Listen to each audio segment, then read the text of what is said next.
All right, we're going to try to keep this show moving. We're going to switch topics. I want to get to something that is close to my heart right now, and that is, with all the single mothers, do you think that children still need a father?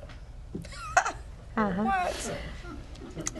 That's a Listen. no, but that's a great Hold on, question. that is a very good question. The audience is laughing. The audience. I was raised by a single mother, as we were saying during the break. I was too. And I'm a single mother, and that's a great question. Where are the fathers? But my aunt thought it very important that my uncles have a very strong role. She made them take. They didn't want to take me out.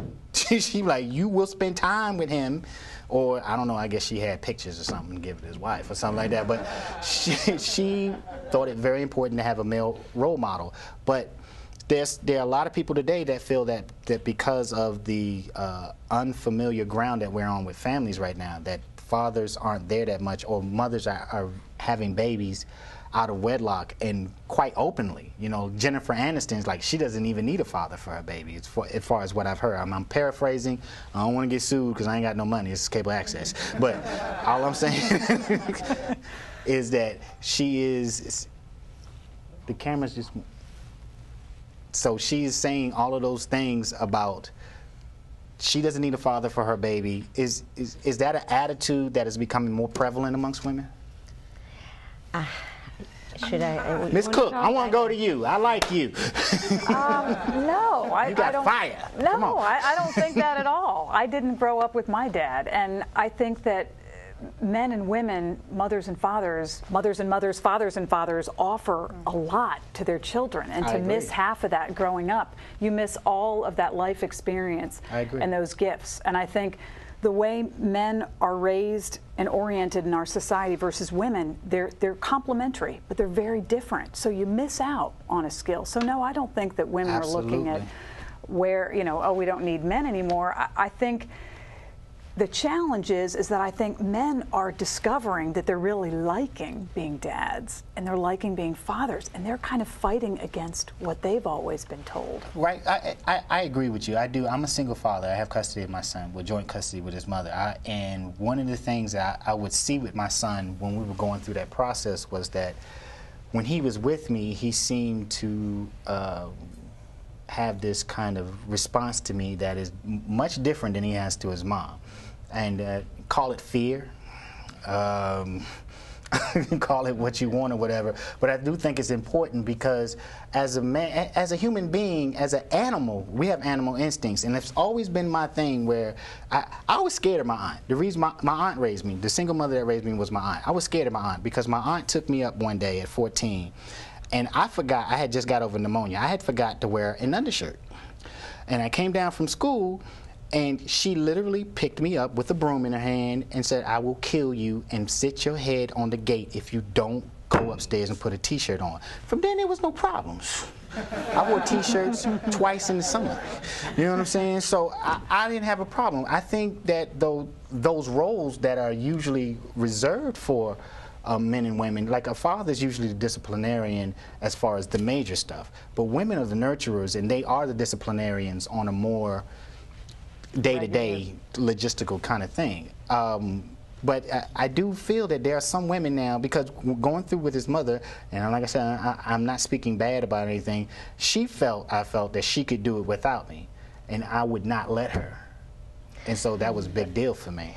If I can weigh in on that, I'm a single mother, and I left my country, and I moved countries, and I think that if a person is strong, whether a woman or a man, it's not necessary to have the second parent in the house. It's how you bring up the child. It's not, and if we play into that, we are playing into those typical roles. We're not allowing way for something different. And my son is, I think, very balanced, and he is extremely mature, and he wants to be a dad. And I have, in my upbringing, never felt, and he has never felt, that there's something lacking. As long as you don't make a big deal out of something, it will not become a big deal. And the mother has to assume both the father and the mother's role. If you can do that, that's great. I can agree with you. And I think it's very individual. There's no one set of, you know. I can agree with you, but I think that, you know, maybe I have an old-fashioned thinking. I think there are some things that a woman cannot teach a man. Well, I There think are we roles can- strictly no. for women and roles strictly for men, especially when they deal with children, I believe. And I'm not saying that one is better than the other. I'm not saying that at all. They are both necessary. It's almost like air and water. You can have air, but if you don't have water, you're still going to die. Or you can have water, if you can't breathe, you're still going But to you die. can have a father. You can bring a horse to the water, but the horse may not drink the water. You can have a father who may still not teach the son something. It really depends on the mother how she teaches. So that's more important. And I've taught all the facts of life. What I need to be told to a son, I have taught them. So it's been fine. That's what I personally feel. Well, I raised my son, and I mean, when I felt a male figure was necessary, I found that person, whether it was in my family or in the neighborhood or in the hood. I mean, it was made available for him. And did I absolutely need his dad there? No, but I made do. I mean, it's a survival instinct. Well, I have never questioned the survival ability of women. I think they are fiercely more violent and capable of handling things. Yes, women are more violent than men. Yes, I did say Making it. a reference to Absolutely. Mama Grizzlies. Sarah Palin. I think what you meant Sarah was women I are want to get your opinion on that, because I really, multitasking. do you think that she's helping or hurting equal rights for women? You can't have some rights for women and not all rights for women. Feminist believes in equal rights for women. So, Are you saying that Governor Palin doesn't believe in equal rights for I women? don't know. I wish someone would ask her. I'd like to know. Good question. Good question. And if I can add, Vic, I think that our society, if you stand in a grocery store and you see all the magazine covers, it's all mothers and babies. There is no reinforcement of fathers and children. And so often our society is getting further and further of allowing women to make the choices about what their future lies. If they make a mistake, she and her partner decide we can't have this baby right now, our society is moving towards not allowing them to make that decision. I'm getting ready to take a psychological jab with my psychological knife. Do you think that's why people think that our whole society is downgrading, going downhill right now, because now those roles are being overshadowed? We'll get to that question and more when we come back with POV with Vic Christian.